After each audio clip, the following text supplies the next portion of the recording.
Hello everyone, आप सबका स्वागत है। आरआरबी एनटीपीसी 2019 का सीबीटी 1 का मैथ्स का सॉल्यूशन कर रहे हैं। इसमें 28 दिसंबर 2020 का दोनों शिफ्ट का सॉल्यूशन कंप्लीट हो चुका है। अगर आपने इसका वीडियो नहीं देखा है तो प्लेलिस्ट में जाकर के वीडियो देख सकते हैं। आज के क्लास में 29 दिसंबर 2020 का पहला शिफ्ट का सॉल्यूशन करेंगे। तो शुरू करते हैं। उससे पहले चैनल पर नए हैं तो चैनल को सब्सक्राइब कर दीजिए। आगे बढ़ते हैं। कह रहे 12.5 रुपया प्रति वर्ग मीटर की दर से एक कमरे पर फर्श बनाने की कुल लागत 3,675 रुपया है। यदि चौड़ाई और लंबाई का अनुपात 2:3 है तो लंबाई ज्ञात कीजिए। ठीक है, तो देखिए यहाँ पर लंबाई और चौड़ाई का अनुपात क्या दिया हुआ है, 2:3। तो इसको हम लोग एक्स के टर्म में मानेंगे, 2x और 3x। तो यहाँ पर जो आयत का क्षेत्रफल होगा वो क्या होगा, लंबाई गुना चौड़ाई, यानी कि 2x गुना 3x बराबर। अब यहाँ देखिए रेट दिया हुआ है और कुल लागत दिया हुआ है, तो हम लोग जब रेट से लागत को डिवाइड करेंगे तो क्षेत्रफल निकल के आ जाएगा। तो डिवाइड करते हैं, कितना है 3675 और रेट है 12.5। तो 12.5 को हम लोग लिखेंगे 25/2। तो 25 नीचे रहेगा, 2 ऊपर चला जाएगा। अब 25 से इसको कटा दीजिए, 25 एक्का 25 और 25 चौके 100 बचा 17, 25 सत्ता 145। ठीक है, 3 से फिर से इसको कटाएंगे, 3 चौके 12, 3 नंबर 27 और 2 2 कटा देते हैं। तो यहाँ एक्स स्क्वायर का वैल्यू क्या आ गया, 49। तो यहाँ से एक्स का वैल्यू क्या आ जाएगा, 7। ठीक है, 49 का वर्गमूल। तो पूछ रहा है लंबाई, लंबाई कितना है 3x। तो 3x का वैल्यू कितना होगा, 3 गुना 7 यानी कि 21 मीटर इस सवाल का सही आंसर है। आगे बढ़ते हैं। दो स्थानों के बीच रेल, बस और हवाई किराए का अनुपात 5:8:12 है। उनके बीच यात्रा करने वाले यात्रियों की संख्या का अनुपात 3:4:5 है। एक यात्रा हेतु परिवहन के इस साधनों के लिए एक दिन में एकत्रित कुल किराया 1,07,000 रुपया है। तो हवाई यात्रियों से एकत्र किया गया कुल किराया ज्ञात कीजिए। ठीक है, देखिए ये जो रेल, बस और हवाई है, मतलब हवाई जहाज का किराया का अनुपात यहाँ पर दिया हुआ। ठीक है, रेल को आर लिखते हैं, बस को बी और हवाई यात्रा को एच लिखते हैं। तो इसका किराए का अनुपात है 5:8:12, 5:8:12। और इनके बीच जो यात्री बैठ रहे हैं, इनके यात्रियों की संख्या कितने हैं, 3, 4, 5। तो यहाँ पर लिखते हैं हम लोग 3, 4, 5। तो ये जो रेट दिया हुआ है, ठीक है, किराया और संख्या है यात्रियों का, जब दोनों को गुना करेंगे तो हम लोग के पास कुल लागत निकल के आएगा। तो कितना हो रहा है, 5×3=15, यानी रेल का लागत 15 यूनिट हुआ, बस का 8×4=32 और हवाई का कितना हो जाएगा, 12×5=60। ठीक है, अब टोटल देखिए कितना हो रहा है, 15 और 32, ये हो गया 47 और 60, 107 यूनिट। ठीक है, 107 यूनिट यहाँ पर लागत आया है रेशियो में, जबकि एक्चुअल में लागत कितना है यहाँ पर, 1,07,000। तो इसका वैल्यू हो जाएगा 1,07,000 के बराबर। ठीक है, तो यहाँ सीधा सीधा कितना गुना है, 1,000 गुना है। तो क्या पूछ रहा है, हवाई यात्रियों से एकत्र किया गया कुल किराया कितना है। तो हवाई वाला का कितना है, 60 यूनिट। ठीक है, एच वाला। तो 60 का वैल्यू यहाँ से हम लोग निकालेंगे। तो 1,000 गुना, तो 60 गुना 1,000 कितना हो जाएगा, 60,000 रुपया। तो ऑप्शन नंबर 2 इसका सही आंसर है। अगला सवाल देखते हैं। यदि x cube plus y cube इतना है, एक्स प्लस वाई 5 है, तो एक्स पर पावर 4 प्लस वाई पर पावर 4 का मान ज्ञात कीजिए। ठीक है, तो यहाँ देखिए, यहाँ डेटा सेट किया गया है। 5 को इस तरह से हम लोग तोड़ सकते हैं, 2 + 3 यानी 2, 3, 5 होता है। अब यहाँ देखेंगे रख के, क्या ये 35 हो रहा है, 2 का क्यूब 8 और 5 का क्यूब, ये 3 का क्यूब हो जाएगा 27। 27 + 8 35 होता है, यानी कि एक्स और वाई का वैल्यू क्या होगा, 2 और 3। तो यहाँ से हम लोग रख के निकाल सकते हैं। तो ये कितना हो जाएगा, 2 पर पावर 4, तो 2 दूना 4, 4 चौके 16 और y पर पावर 4 यानी कि 3 पर पावर 4 कितना हो जाएगा, 81। 81 + 16 ये 97 इसका आंसर होगा, ऑप्शन नंबर 3। अगर आपको ये डाटा अगर दिमाग में नहीं आए तो क्या करना है, तो यहाँ इसको बेसिक से बनाएंगे। देखिए x + y 5 दे रखा है, x + y बराबर 5 दे रखा है। तो हम लोग क्या करेंगे, दोनों तरफ क्यूब कर देते हैं। तो यहाँ से x³ + y³ + 3xy into x plus Y होगा। तो x + y का वैल्यू हम ये 5 यहाँ पर रखेंगे और बराबर इस तरफ क्या होगा, 5 का क्यूब यानी कि 125। तो यहाँ से x³ + y³ देखिए सवाल में दे रखा है 35 यूनिट। ठीक है, तो 35 जो आएगा x³ + y³ का वैल्यू, इसको हम लोग उस तरफ भेज देते हैं। तो यहाँ पर बच जाएगा 3xy गुना 5 यानी कि 15xy बराबर 125 माइनस ये 35। तो यहाँ पर एक्स वाई का वैल्यू कितना आएगा, इसमें जब माइनस करेंगे तो 90 आएगा। ठीक है, और ये 15 नीचे ले आते हैं, तो 15 से घटाएंगे 6 बार में, तो एक्स वाई का वैल्यू आ गया 6। अब देखिए, अब फिर से हम लोग इसी को यहाँ पर लेंगे, एक्स प्लस वाई बराबर 5। अब दोनों तरफ क्या करेंगे, स्क्वायर करेंगे, तो यहाँ जाएगा x square plus y square plus 2xy। तो 2xy आएगा, तो एक्स वाई का वैल्यू हम लोग यहाँ पर 6 रख देते हैं, तो 2 गुना 6 हो जाएगा बराबर 5 25। तो x square plus y square बराबर कितना होगा 25, इधर से 12 उधर जाएगा तो माइनस हो जाएगा, तो बचेगा 13। अब यहाँ पर पावर 2 आ चुका है, पावर 4 में पहुँचना, तो फिर से यहाँ पर हम लोग स्क्वायर करेंगे, तो ये आ जाएगा एक्स पर पावर 4 प्लस वाई पर power 4 plus 2x square y square आएगा। तो यहाँ पर हम लोग एक्स वाई का वैल्यू फिर से यहाँ पर 6 रखेंगे, तो 6 का स्क्वायर होगा क्योंकि यहाँ पर एक्स स्क्वायर वाई स्क्वायर आएगा, और बराबर 13 का स्क्वायर कितना होता है 169।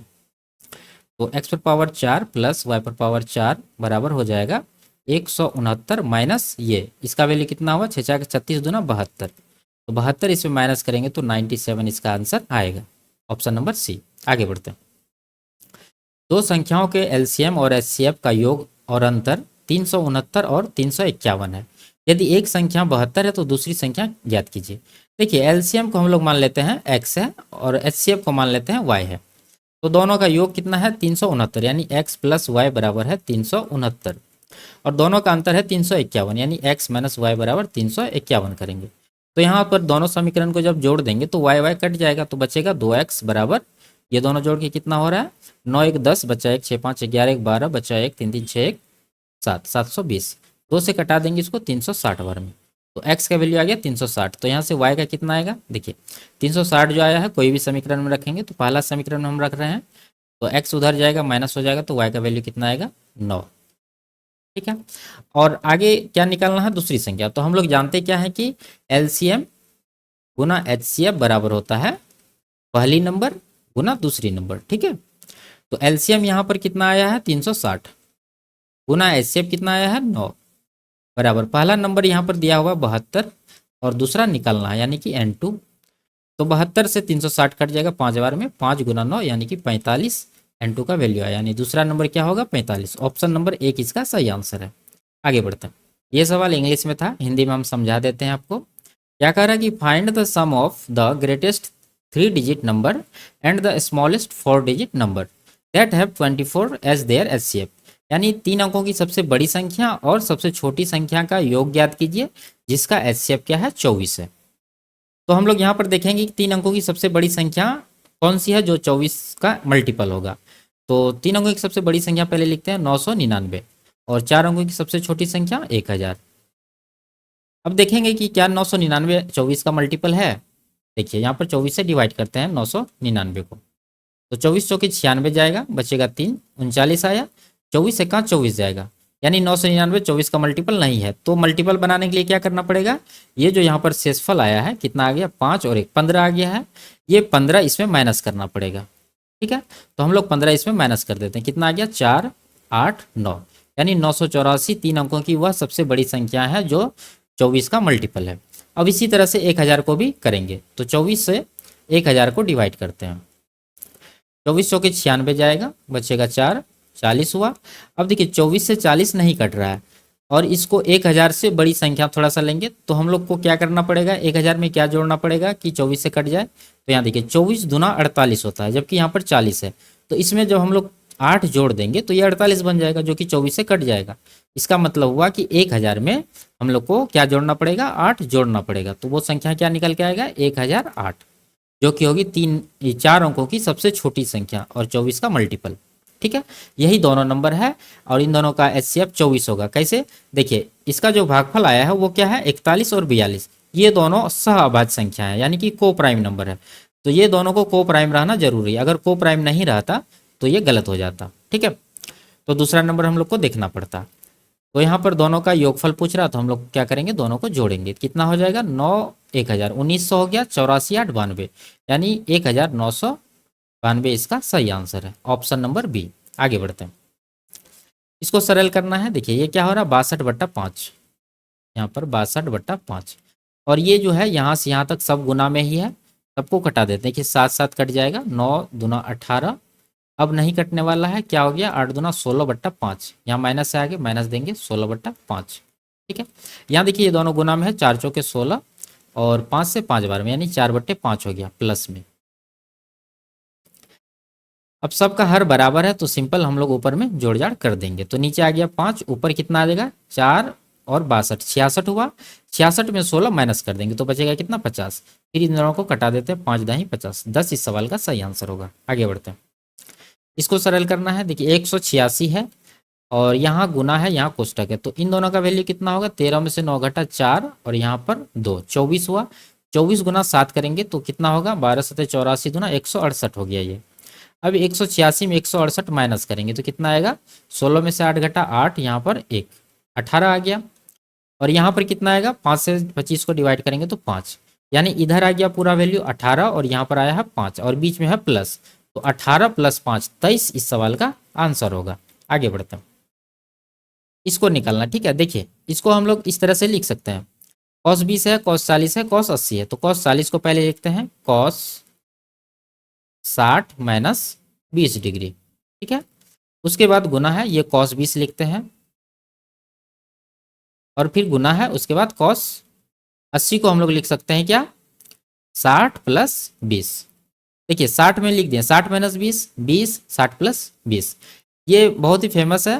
देखिए इस तरह का यहाँ पर एक फॉर्मूला हम लिख देते हैं, याद रखिएगा, cos 60 - theta into cos theta into cos 60 + theta, ऐसा फॉर्म रहे तो इसका क्या हो जाता है, 1/4 गुना cos 3 थीटा, यानी कि ये थीटा जो यहाँ पर आया है, थीटा के जगह पर क्या है 20 है सब जगह। ठीक है, तो यहाँ पर 20 रखेंगे तो क्या हो जाएगा, 1/4 गुना cos 3 थीटा, यानी कि 20 या 60 डिग्री हो जाएगा। तो ये 1/4 गुना cos 60 कितना होता है, 1/2, दोनों को गुना करेंगे तो 1/8 इस सवाल का आंसर निकल के आएगा। ठीक है, आगे बढ़ते हैं। 25 मीटर ऊंची एक चट्टान के शीर्ष से मीनार के शीर्ष का उन्नयन कोण और मीनार के पाद बिंदु के अवनमन कोण के बराबर ज्ञात होता है। मीनार की ऊंचाई ज्ञात कीजिए। ठीक है, देखिए एक चट्टान है जिसकी ऊंचाई कितना है 25 मीटर और एक मीनार है इस तरह से और ये जमीन है। तो ये चट्टान के शीर्ष और मीनार के शीर्ष का जो उन्नयन कोण है, इसको हम लोग मिलाते हैं इस तरह से, तो ये जो उन्नयन कोण है और यहाँ से ये मीनार के बेस बिंदु पर जो अवनमन कोण बनेगा, ये दोनों बराबर है, यानी ये थीटा है तो ये भी थीटा है। ठीक है, और ये 90 डिग्री होता है। ये 25 है तो ये भी 25 होगा। अब देखिए ये बड़ा वाला त्रिभुज, देखिए ये त्रिभुज के अंदर दो कोण है, दोनों बराबर है, तो दोनों बराबर ये भी होना चाहिए। ये 25 है तो ये भी ऊपर वाला कितना होना चाहिए 25, तो कुल मिला के कितना हो जाएगा ऊंचाई 25, 25, 50 मीटर। तो ऑप्शन नंबर सी इसका आंसर होगा। आगे बढ़ते हैं, किसी परीक्षा में 55% अभ्यर्थी अंग्रेजी में उत्तीर्ण हुए, 35% अभ्यर्थी गणित में उत्तीर्ण हुए और 20% अभ्यर्थी दोनों विषयों में उत्तीर्ण हुए। यदि दोनों विषयों में अनुत्तीर्ण अभ्यर्थियों की कुल संख्या 1200 है तो परीक्षा देने वाले अभ्यर्थियों की कुल संख्या ज्ञात कीजिए। ठीक है, देखिए इसको वेन डायग्राम से सॉल्व करते हैं। ये हो गया अंग्रेजी का और इस तरह से है, ये दूसरा वाला हो गया मैथ का और बीच वाला पार्ट कॉमन है जो दोनों में है। तो यहाँ पर देखिए 20% अभ्यर्थी जो है दोनों विषयों में उत्तीर्ण हुए हैं, हम लोग उत्तीर्ण वाला को यहाँ पर लिख रहे हैं, यानी कि जो पास हुए हैं। तो 20% दोनों में जो कॉमन है उस एरिया में आ जाएगा। तो देखिए टोटल है 55% अंग्रेजी में, तो 20% तो कॉमन है, तो केवल अंग्रेजी का कितना बचेगा 55 - 20, यानी कि 35%। उसी तरह केवल मैथ का कितना होगा 35% मैथ में है जिसमें 20 कॉमन है, तो बचेगा कितना 15% जो कि केवल गणित में पास हुआ है। तो ये सब पास वाला है, तो सबको जोड़ते हैं कितना परसेंट हो गया 35, 20, 55, 5, 60, 10, 70%, यानी 70% विद्यार्थी जो है ये पास है। तो फेल कितना हुआ होगा 100% में 70 माइनस करिए बचेगा 30%, ये फेल है। जबकि यहाँ पर टोटल कितना फेल हुआ है 1200, तो इसी 30% का वैल्यू हो जाएगा 1200 के बराबर। तो ये कितना गुना है 40 गुना। तो कुल संख्या निकालना है तो कुल कितना हो जाएगा 100%, तो 100 का भी 40 गुना कर देंगे यानी कि 4000 इस सवाल का आंसर होगा, ऑप्शन नंबर 2। आगे बढ़ते हैं, इसको सॉल्व करना है। देखिए 150 है और रूट के अंदर है तो ये कितना हो जाएगा 25 6 के 150 होता है, तो 25 का वर्गमूल 5 आ जाएगा और रूट में बच जाएगा 6 माइनस, उसके बाद 54, देखिए 9 गुना 6 होता है, तो 9 का वर्गमूल तो 3 आ जाएगा, रूट में बच जाएगा 6। 24 का 4 6 के 24, तो 4 का वर्गमूल 2 आ जाएगा। ठीक है, और रूट में बच जाएगा 6। तो यहाँ पर 5 रूट 6 है, यहाँ पर 3 2 5 रूट 6 माइनस में है, तो कुल मिला के क्या हो जाएगा 0। ऑप्शन नंबर डी इसका आंसर होगा। आगे बढ़ते हैं, यदि 2x + 5y = 12 है और एक्स वाई बराबर 2 है तो 8x³ प्लस 125y³ का मान क्या होगा। ठीक है, तो इसको हम लोग देखेंगे एक्स वाई 2 है तो इसको 1 गुना 2 लिख सकते हैं। ठीक है, यानी कि ये x का वैल्यू 1 और y का 2, यहाँ पर देख के रख के देखते हैं सेटिस्फाई कर रहा है कि नहीं कर रहा है। तो 2 1 का 2 बन जाएगा, यहाँ पर y का वैल्यू जब 2 रखेंगे तो 5 दूना 10, 10 2 12 सेटिस्फाई कर रहा है। इसका मतलब x का वैल्यू 1 और y का 2 होगा। तो यहाँ पर रख के निकाल लेते हैं। 8 गुना x का 1 है तो 1 का क्यूब 1 प्लस 125 गुना 2 का क्यूब 8। ठीक है, 125 है तो 125 अट्ठा ये हो जाएगा कितना 1000 और इधर 8, तो 1008 इस सवाल का आंसर होगा, ऑप्शन नंबर सी। नहीं तो हम लोग क्या करेंगे, इसको 2x प्लस 5y बराबर 12 है, दोनों तरफ यहाँ पर क्यूब करेंगे। ठीक है, और यहाँ से एक्स वाई का वैल्यू इसमें रखेंगे तो यहाँ पर ये निकल के आ जाएगा। बेसिक से पीछे एक सवाल हम लोग कर चुके हैं। आगे बढ़ते हैं। 2 मीटर गहरी और 21 मीटर चौड़ी एक नदी की प्रवाह की चाल 5 किलोमीटर प्रति घंटा है। 10 मिनट में समुद्र में कितने किलोलीटर पानी गिरेगा। ठीक है, देखिए यहाँ पर जो प्रवाह की चाल है 5 किलोमीटर प्रति घंटा है, यानी कि 1 घंटा 60 मिनट में। ठीक है, 60 मिनट में ये 5 किलोमीटर जाता है। कि ये सब जो दिया हुआ है गहराई और चौड़ाई ये मीटर में है और ये है किलोमीटर में, तो हम लोग इसको भी मीटर में बदल के लिखते हैं। तो 5 किलोमीटर बराबर हो जाएगा 5000 मीटर। ठीक है, ये मीटर है ये मिनट है, इसको MIN कर देते हैं। तो 60 मिनट में इतना है तो 10 मिनट का पूछ रहा है तो 10 मिनट में कितना हो जाएगा। ठीक है, 60 को जब 6 से डिवाइड करेंगे तो 10 आएगा, तो इधर भी हम लोग क्या करेंगे 5000 को 6 से डिवाइड करेंगे तो इतना मीटर आ गया। ये प्रवाह इतना देर में जो है कवर किया इतना दूरी। तो यहाँ पर समुद्र को हम लोग घनाभाकार मानेंगे क्योंकि आयतन निकालना है, तो आयतन हो जाएगा LBH। तो लंबाई यहाँ पर ये हो जाएगा जो 10 मिनट में कवर किया है, तो 5000/6 और चौड़ाई कितना है 21 मीटर। उसके बाद ऊंचाई, ये जो गहराई है यही ऊंचाई है 2 मीटर, तो 2 से कटाएंगे 3 बार में, 3 से कटाएंगे 7 बार में, तो ये कितना आ जाएगा 7 × 35,000, 35,000 मीटर क्यूब। 1 मीटर क्यूब बराबर होता है 1 किलो लीटर। ठीक है, तो 35,000 मीटर क्यूब बराबर 35,000 किलो लीटर, तो ऑप्शन नंबर डी इसका आंसर होगा। आगे बढ़ते हैं। 5,000 की राशि का कुछ भाग साधारण ब्याज की 5% वार्षिक दर पर और कुछ भाग साधारण ब्याज की 10% वार्षिक दर पर उधार दिया गया था। 5 वर्ष के बाद ब्याज के रूप में प्राप्त कुल राशि 1750 रुपया थी। साधारण ब्याज की 10% वार्षिक दर पर उधार दी गई धनराशि ज्ञात कीजिए। ठीक है, देखिए इसको एलिगेशन से करेंगे। 5 वर्ष में हम लोग देख रहे हैं यहाँ पर कितना ब्याज मिला है 1750, तो रेट निकाल लेते हैं कितना हो जाएगा 1750, यानी ब्याज गुना 100 बटा मूलधन गुना समय। मूलधन है 5000 और समय है 5 वर्ष, ये निकल रहा है क्या रेट। तो 0 से काट देते हैं, 5 × 5 25 हुआ, 25 इसको कटा देंगे 7 बार में, यानी रेट कितना आ गया 7% ओवरऑल। तो यहाँ पर देखिए पहला पार्ट लगाया है 5% पर, दूसरा पार्ट 10% पर, जबकि इसको जो टोटल ब्याज हुआ है प्राप्त कितना हुआ 7%, तो इसको बीच में देंगे। इन दोनों का अंतर यहाँ पर 3% और इन दोनों का अंतर 2% यहाँ पर। ठीक है, यानी इसका जो रेशियो आएगा क्या आएगा 3:2। 3:2 में धन को निवेश किया गया था। तो टोटल कितना हो रहा है 3 2 5 यूनिट, 5 यूनिट का वैल्यू हो जाएगा। टोटल मूलधन कितना है 5000, तो ये सीधा 1000 गुना है। तो क्या पूछ रहा है 10% वाला मूलधन, तो 10% पर देखिए 2 यूनिट, 2 का वैल्यू निकालेंगे 1000 गुना तो 2000 हो जाएगा। ऑप्शन नंबर 1 इसका सही आंसर है। आगे बढ़ते। 100 और 200 के बीच आने वाली उन सभी संख्याओं का योग ज्ञात कीजिए जो 12 से विभाज्य है। ठीक है, तो 100 के बाद पहली वो संख्या कौन सी है जो 12 से विभाज्य है, तो 12 नमा 108 होता है, तो 108 से शुरू होगी 108, उसके बाद 120 132, इसी तरह से कहाँ तक 200 से पहले कौन सी संख्या जो 12 से विभाज्य है, तो 12 × 8 = 96 दूना 192, यानी कि 192। अब इसमें टोटल कितना नंबर होगा वो कैसे निकालेंगे, यानी n बराबर हो जाएगा first term last term 192 minus first term 108 बटा कॉमन डिफरेंस कितना है देखिए 12 का है, तो 12 से डिवाइड करेंगे इसको प्लस 1 करेंगे तो कितना आ जाएगा 192 माइनस 108, ये आएगा 84 बटा 12 प्लस 1, 12 7 84 7 1 8, यानी n का वैल्यू कितना आ गया है 8। अब निकालते हैं हम लोग सम। सम बराबर क्या होता है n/2 × a + l। n आ गया है 8, 8/2 करेंगे, a का मान है कितना 108 और l मतलब लास्ट पर कितना है 192, तो 2 से कटाएंगे 4 बार में, यह आ गया 4 गुना इन दोनों को जोड़ेंगे तो 300, तो 4 या 1200 इस सवाल का सही आंसर है, ऑप्शन नंबर 1।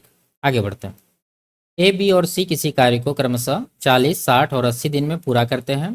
तीनों ने मिलकर कार्य शुरू किया, परंतु ए ने कार्य समाप्त होने से 11 दिन पहले और बी ने कार्य समाप्त होने से 8 दिन पहले कार्य छोड़ दिया।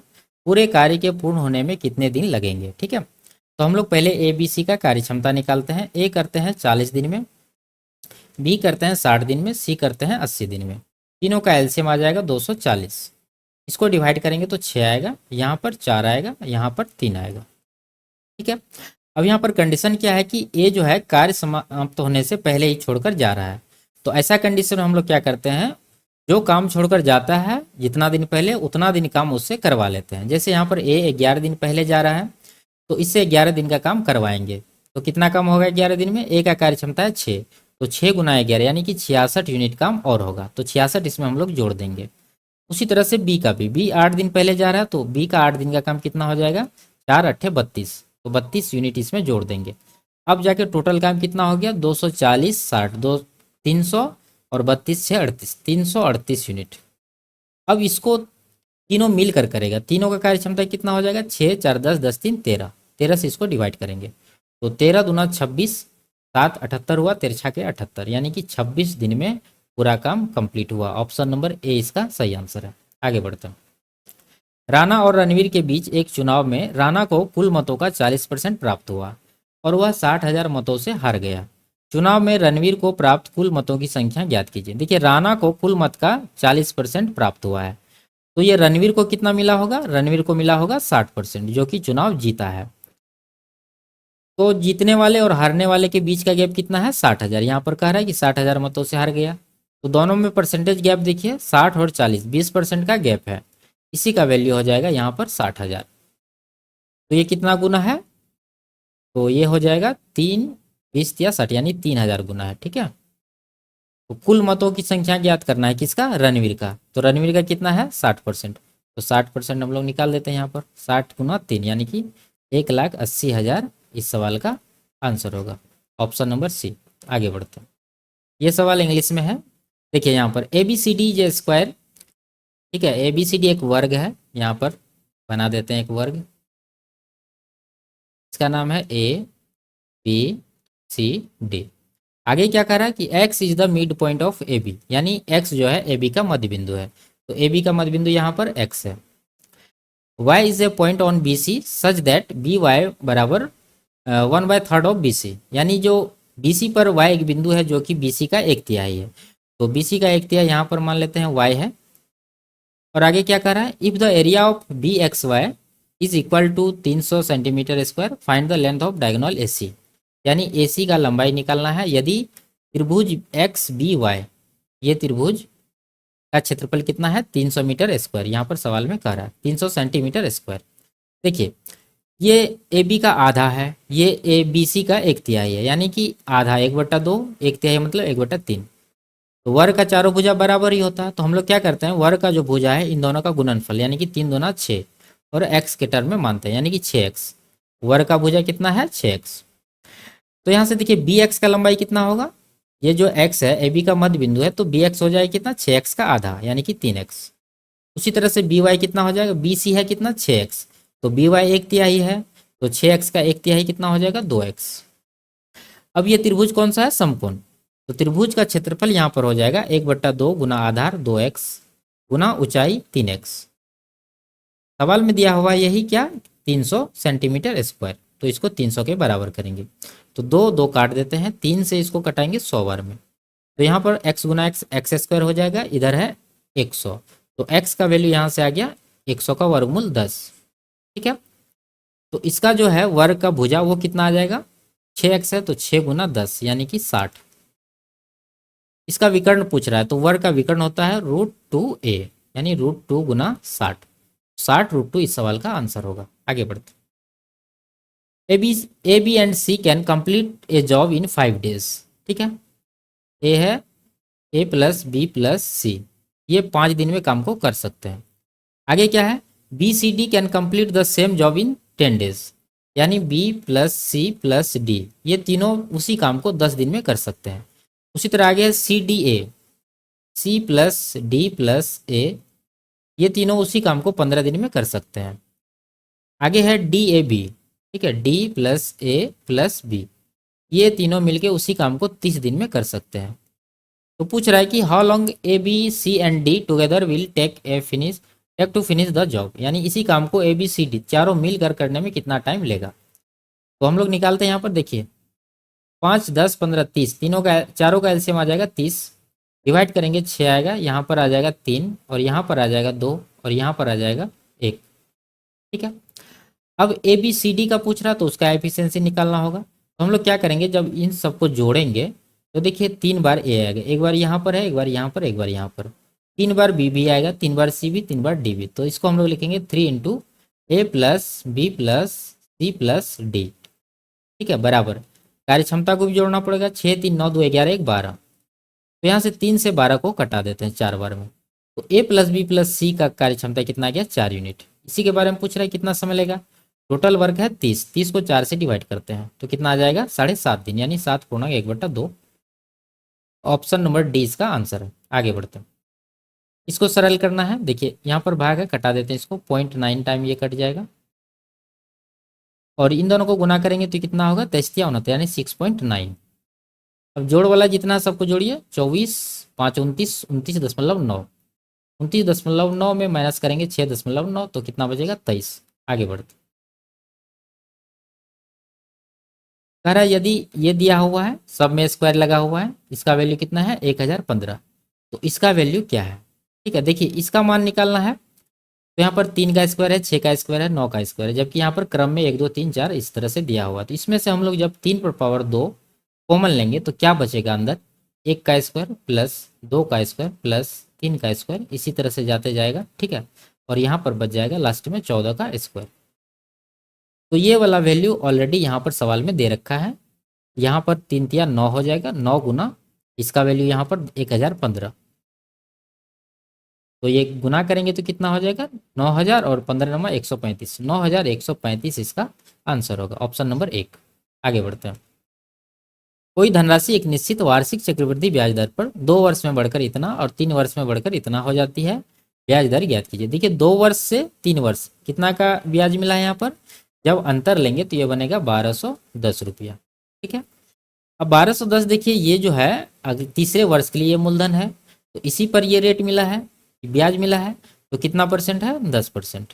तो 10% इस सवाल का आंसर है। आगे बढ़ते हैं, एक रेलगाड़ी 80 किलोमीटर प्रति घंटा की चाल से बेंगलोर रेलवे स्टेशन से मुंबई के लिए निकलती है। 1 घंटा बाद एक अन्य रेलगाड़ी 100 किलोमीटर प्रति घंटा की चाल से बेंगलोर रेलवे स्टेशन से मुंबई के लिए चलती है। दूसरी रेलगाड़ी पहली रेलगाड़ी से कितने घंटे बाद मिलेंगे, ठीक है। देखिए ये बेंगलोर है और ये मुंबई है, दोनों रेलगाड़ी इसी दिशा में जा रही है। तो 80 किलोमीटर के चाल से पहली रेलगाड़ी स्टार्ट हुई है, ठीक है, उसके 1 घंटे बाद दूसरी रेलगाड़ी चली है। तो ट्रेन 1 यानी पहली रेलगाड़ी जो है 1 घंटा में कितना दूरी कवर करेगी, 80 गुना 1, 80 किलोमीटर, ठीक है। अब दूसरी रेलगाड़ी खुल गई है उसी दिशा में, अब जो दोनों का रिलेटिव स्पीड होगा वो कितना होगा, देखिए पहली रेलगाड़ी 80 से भाग रही है, दूसरी रेलगाड़ी 100 से, तो दोनों का अंतर कितना है, 20 किलोमीटर प्रति घंटा। तो अब जो रिलेटिव स्पीड होगा वो कितना होगा, 20 किलोमीटर प्रति घंटा। इसी चाल से ये दूरी को कवर करेगा, जो दूरी पहला ट्रेन जो है 1 घंटा में चला है। तो कितना टाइम लगेगा, इसको 20 से डिवाइड करेंगे तो टाइम लग जाएगा 4 घंटा। तो 4 घंटा इस सवाल का सही आंसर है। 4 घंटा के बाद दूसरी रेलगाड़ी पहली रेलगाड़ी को पकड़ लेगी। आगे बढ़ते हैं, 150 मदों का माध्य 45 प्राप्त हुआ था। यदि गणना करते समय 2 मदों को गलत लिखा गया हो, जैसे कि 38 और 46 के बजाय 83 और 76, देखिए 38 और 46 लिखना था, दोनों को जोड़िए कितना हो रहा है, 40 30 70 और 14 84 हो रहा है, ठीक है। और यहाँ पर जोड़िए कितना हो रहा है, 6 3 9 8 7 15 159, यानी 84 जोड़ना था, वो गलती से कितना जोड़ दिया है, 159। तो सही माध्य कितना होगा, देखिए कितना ज़्यादा जोड़ा गया है, माइनस करेंगे तो 5, यहाँ पर 7 75 आ रहा है, ठीक है। तो यहाँ पर 75 अधिक किया गया, तो हम लोग सही माध्य निकालने के लिए -75 करना पड़ेगा। तो -75 नहीं करेंगे क्योंकि यहाँ पर कितना माध्य है, 150, इसको 150 से डिवाइड करेंगे तो यह आएगा 0.5, यानी ओरिजिनल माध्य में 0.5 माइनस करेंगे। ओरिजिनल माध्य कितना है, यहाँ देखिए 45, तो 45 माइनस 0.5 ये आ जाएगा 44.5। ऑप्शन नंबर सी इसका आंसर है। आगे बढ़ते हैं। यदि A B B C C D तीनों का अनुपात है तो ए डी निकालना है। सबको गुना कर दीजिए, ठीक है, इस तरह से समझिए इसको। A B Guna B C यानी बी बट्टा सी गुना सी बट्टा डी बराबर 15/16 गुना बी सी है 8/25 गुना सी डी कितना है 20/9 यानी 20 ऊपर 9 नीचे। इस तरफ जब कटाएंगे तो बी बी सी कट जाएगा, क्या बचेगा ए डी। वही पूछ रहा है, इधर भी कटा देते हैं। तो 5 से 25 5 चौके 20, ठीक है, 5 तिया 15 3 से 3 बार में 8 दूना 16 2 से 2 बार में। तो यहाँ आ गया 2/3 यानी 2:3 इस सवाल का आंसर होगा। आगे बढ़ते हैं। यदि ये दिया है तो इसका मान पूछ रहा है, ठीक है। देखिए रूट के अंदर वही वैल्यू, सिर्फ पॉइंट इसमें बैठा दिया गया है। तो यहाँ पर इसका वैल्यू 68 है, तो इसका कितना होगा। देखिए रूट के अंदर 2 अंक के पहले दशमलव है, तो रूट के बाहर जो संख्या आएगा वो कितना आएगा, वो संख्या में 1 अंक से पहले दशमलव लगेगा। तो यहाँ पर इसका मान तो 68 होगा ही, लेकिन इसके पहले 1 दशमलव लगाना पड़ेगा। उसी तरह यहाँ भी, यहाँ पर 4 अंक है तो वर्गमूल में 2 अंक के पहले लगेगा, तो दशमलव के बाद हम लोग 68 देंगे यानी 68। अब यहाँ पर देखिए 6 अंक है तो वर्गमूल में 3 अंक के पहले लगेगा, यानी दशमलव के बाद 0 6 8 इस तरह से लिखेंगे इसको, ठीक है, 0 0 लगा दीजिए। अब सबको जोड़ना है, क्योंकि जोड़ना है। 8 8 से 14 8 से 14 1 15 बचा 1 6 1 7 यानी 7.548 इस सवाल का आंसर है। आगे बढ़ते हैं। नीचे दिया गया बार ग्राफ 2014 से 18 के दौरान विभिन्न वर्षों में किसी सब्सक्रिप्शन सर्विस मोबाइल एप्लीकेशन द्वारा जारी वेब सीरीज की संख्या को दर्शाता है। 2015 से 18 तक सब्सक्रिप्शन सर्विस मोबाइल एप्लीकेशन द्वारा जारी की गई वेब सीरीज की औसत संख्या ज्ञात कीजिए, ठीक है। देखिए 15 से 18 तक पूछ रहा है, तो 15 से 18 तक हम लोग देखते हैं कितना हो रहा है जोड़ के। 35 35 70 40 110 और 40 150 और इधर 10 160 हो गया जोड़ के। टोटल नंबर ऑफ ईयर कितना है 1 2 3 4, 4 से इसको डिवाइड करेंगे तो औसत निकल जाएगा, तो आएगा कितना 40। ऑप्शन नंबर 2 इसका आंसर होगा। आगे बढ़ते हैं। निम्न तालिका 5 भिन्न प्रकार के सामानों के क्रय मूल्य को दर्शाती है, जिन्हें 2 अलग अलग दुकानदार एक्स और वाई द्वारा भिन्न भिन्न मूल्यों पर बेचा गया है। याद कीजिए किस दुकानदार ने कुल मिलाकर ज़्यादा लाभ कमाया, उसका प्रतिशत लाभ कितना था, ठीक है।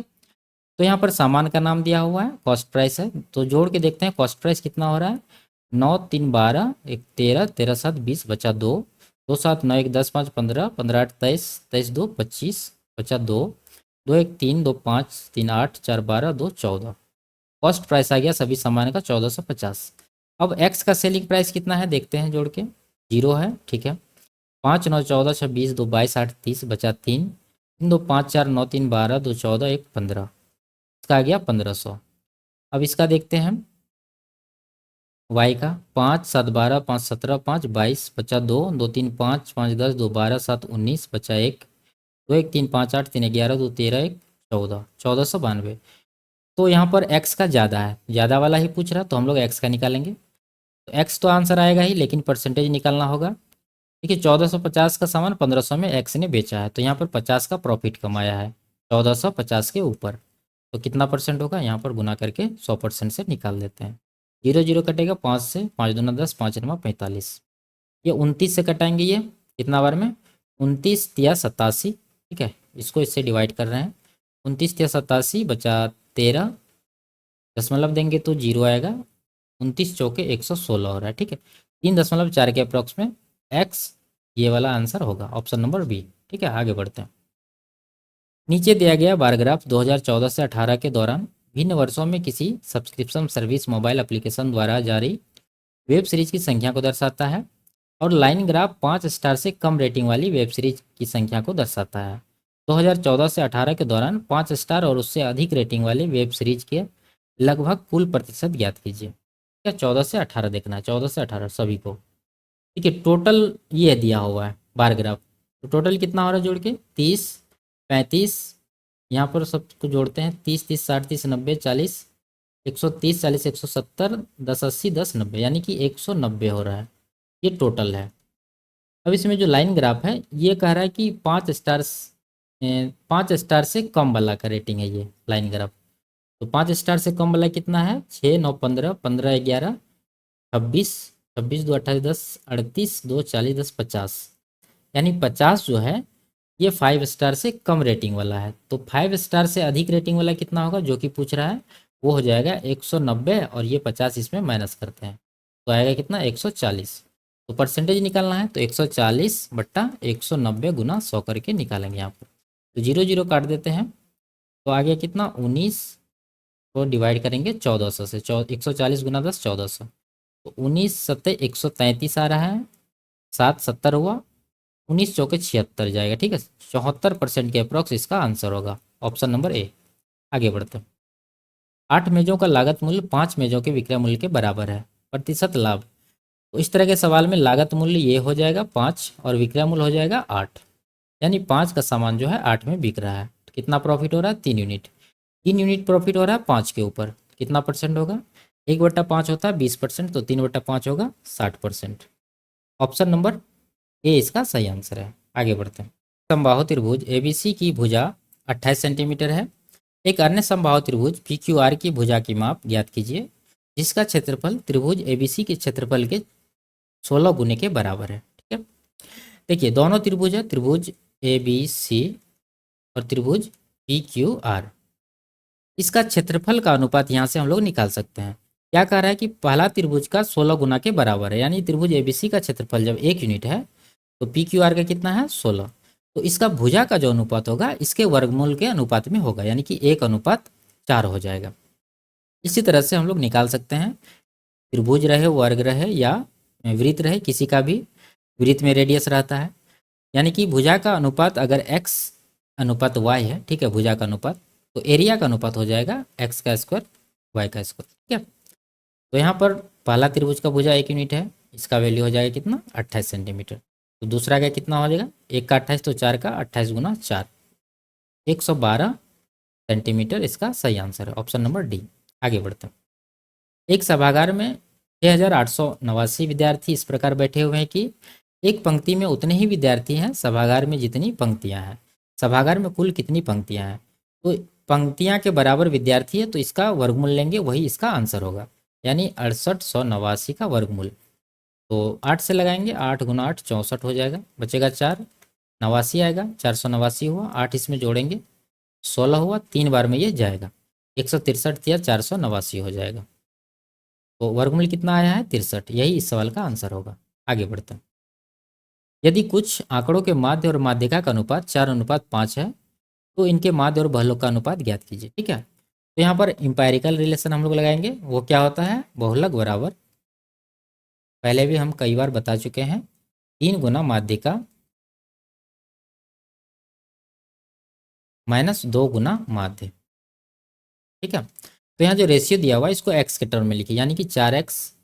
ठीक है, 4x और ये हो जाएगा 5x। बहुलक निकालना है 3 गुना माध्यिका, माध्यिका कितना है देखिए, माध्यिका है 5x, यानी कि 3 गुना 5x 15x हो जाएगा, माइनस 2 माध्य, माध्य है 4x तो 4 दूना 8x हो जाएगा, तो बराबर 15 माइनस 8 7x आ गया बहुलक। अब यहाँ पर पूछ रहा है माध्य और बहुलक का अनुपात, तो माध्य कितना है यहाँ पर देखिए, माध्य है 4x, अनुपात बहुलक आया है 7x, इन दोनों का अनुपात कितना हो जाएगा 4:7, x कट जाएगा, तो 4:7 इस सवाल का सही आंसर है। आगे बढ़ते हैं। तो ये लास्ट सवाल था। वीडियो आपको कैसी लगी कमेंट में ज़रूर बताइए, अच्छी लगी तो वीडियो को लाइक और चैनल को सब्सक्राइब कर दीजिए। फिर मिलते हैं अगले क्लास में, तब तक के लिए बाय बाय, टेक केयर।